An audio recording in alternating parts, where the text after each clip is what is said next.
Animal Cuts, the complete thermogenic fat burner. Animal Cuts is an award-winning fat-burning complex designed to tone and shred you up during a rigorous cutting phase, all in a convenient grab-and-go pack with great-tasting powder.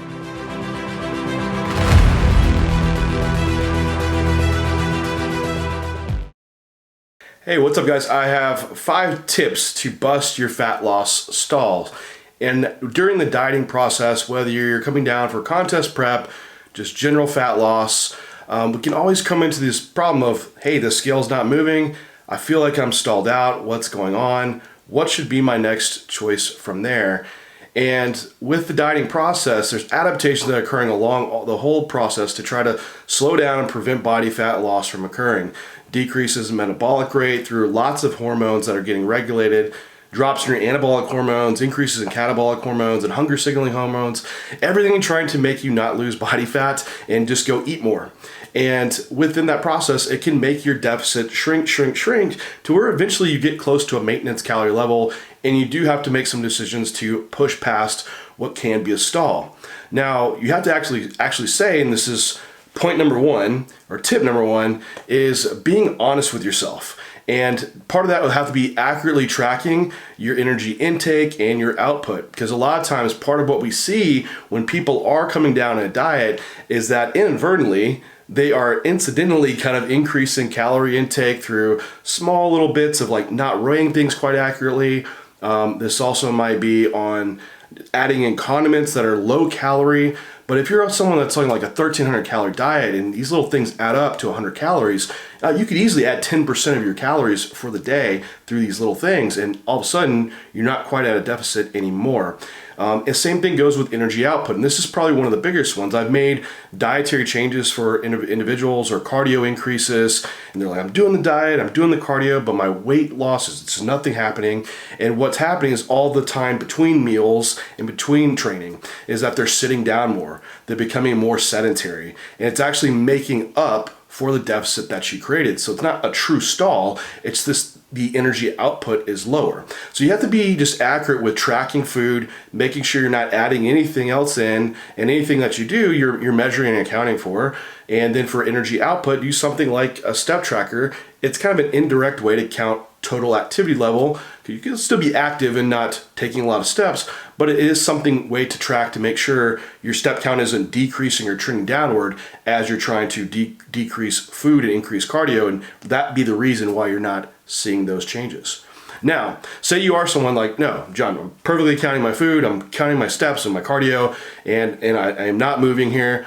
It's like, okay, well, let's test the waters. This is tip number 2. Let's see if it truly is a stall. We're gonna do a REFEED day. This will be a high carbohydrate day, which will boost up insulin levels, blood glucose. It's gonna lower cortisol. And what I see a lot of people that if they've been put it into a deficit and the scale's not changing, you give them one of these high carbohydrate days, and then you'll see the next day that the body weight drops down. They may have had a great night's sleep. They're like, man, I feel great and fresh.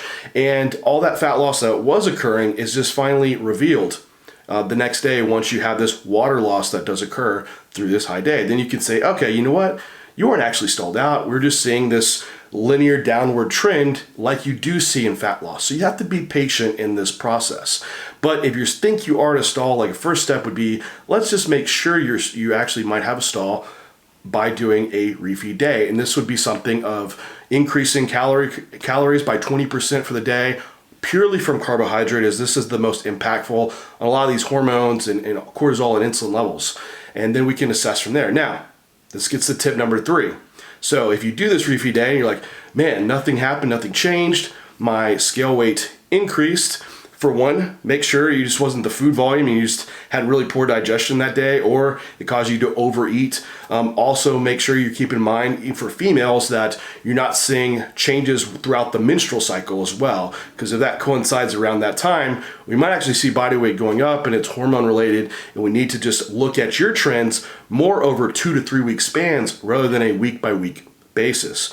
Now, if you do need to make the call, hey, I am truly stalled out, I do need to make a call of whether I should lower food, I should increase cardio, or maybe it's fat burner time. Between these three, my first go-to is usually picking a decrease in food, as it's the most predictable, the best measurable route, because there's so many routes that you can implement cardio or increase NEAT, activity level steps, and it can be hard to account for that energy expenditure, especially with how do you monitor it on the actual cardio modality that you're doing. What with food, it's a fairly accurate measure of if you take out 200 calories, you know for a fact you took out 200 calories. So food will be the first choice to pull down. The caveat to that, as long as you have enough food to do so. And if you're someone that's like starving on your diet, I'm so hungry all the time, and cardio, I'll do more cardio. That's not a problem at all. Well, there's your answer. Do more cardio. Let the more sustainable, more adherent approach, let that be your guide. But I would still opt to choose food if we have plenty to play with here. For a food decrease, what we can do is add in low days as a start. So we'll keep 4 days out of the week, your normal diet that you've been doing, 3 days out of the week on your easiest days of the week. So maybe these are off days, maybe the days you train arms. We'll drop calories down 20%.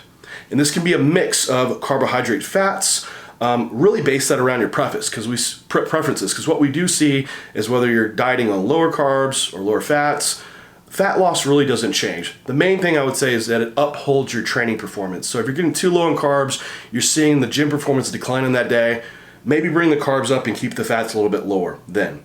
So for the average for the week, you'll see about a 10% calorie drop. That should get you moving. Now tip number 4. Food's not an option to adjust, or maybe you already adjusted food and you need to adjust cardio now. So we have some options, and my choice for doing cardio is usually having a baseline of moderate intensity cardio for health purposes.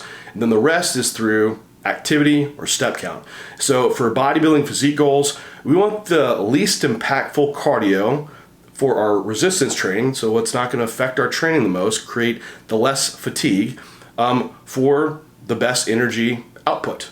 And walking is very, very low fatiguing. It can take more time though. That's the balance that you have to strike with it. So within that, what I would say is let's try to increase 200 calorie expenditure. This could be walking about, on average, it's going to be depending on your body weight, 2 miles, which is 4,000 steps a day. 2,000 steps is about a mile. So we can start there. Let's walk, for 2 20-minute sessions a day, totaling 40 minutes. Very low impact, very, very easy to do. Now if you're like, John, I don't have the time to do that. I just need to get in, do some like higher energy cost activity. Well, let's add 15 minutes of cardio to your sessions. This could be 4 to 5 days a week, and then go from there, see if that would bring you down. But again, you have to make sure you uphold all the other variables of staying active throughout the day, and you don't do your 15 minutes extra cardio, then you just sit longer for 2 hours throughout the day. You could even do a mix of both. Maybe you bump 10 minutes of cardio up a few days, and you could try to increase some steps on the other days. Now, number 5, cardio. We looked at do diet, fat burners. So a few things to look for increasing fatty acid oxidation would be a product that has like acetyl L-carnitine in it, which is more bioavailable form of L-carnitine. L-carnitine has a role in transferring fatty acids into the mitochondria for oxidation. It's also been shown to help with preventing muscle soreness during training, and has this recovery aspect to it. Now, some good things to couple together would be caffeine for sure, increases lipolysis. It also can just increase your energy level, which can make you just move more throughout the day. So just kind of an indirect means of burning calories. And so one aspect to add with that is green tea. So green tea has polyphenols, and it does have a little bit of caffeine, but outside of the caffeine content, it helps to prolong the effects of your caffeine. So there's a really good synergy together with green tea and caffeine. So these are a great combination together. One product that is awesome, which here we go, is animal cuts. You can do the powder or the pills. You can start with 1 pack in the morning or a scoop in the morning, and then see if that pushes you past your fat loss plateau. Can help you get more energy throughout the day, help with fatty acid oxidation. Then if you feel like, man, I still need a bigger push, add in a second dose. It could be a second pack, or if you're doing the pills, the powder, do another scoop of the powder, and that can keep pushing you along. So those are my 5 tips for busting your fat loss plateau. A bonus tip for you is if you find that you are having a hard time, you're like digging hard for fat loss and your food's low, cardio's already really high, and you're still not moving along, you tried all these tips, it might be time just to have a diet break and to give yourself the physical break to lower fatigue, but also the mental break, because you have to see out this fat loss and physique goals in the long-term process and what's going to be sustainable and calories that adherence over the long trek. And sometimes 1 week back of coming up to maintenance calories could do like a deload session during this where you reduce your training volume, you're not training all the way to failure, drop off all that fatigue. It can help with restoring a little bit of metabolic function, and just the mental break of it can help you feel a little bit freshened up to then go back to digging really hard rather than just like falling off the wagon and not being able to reach your goals anyway.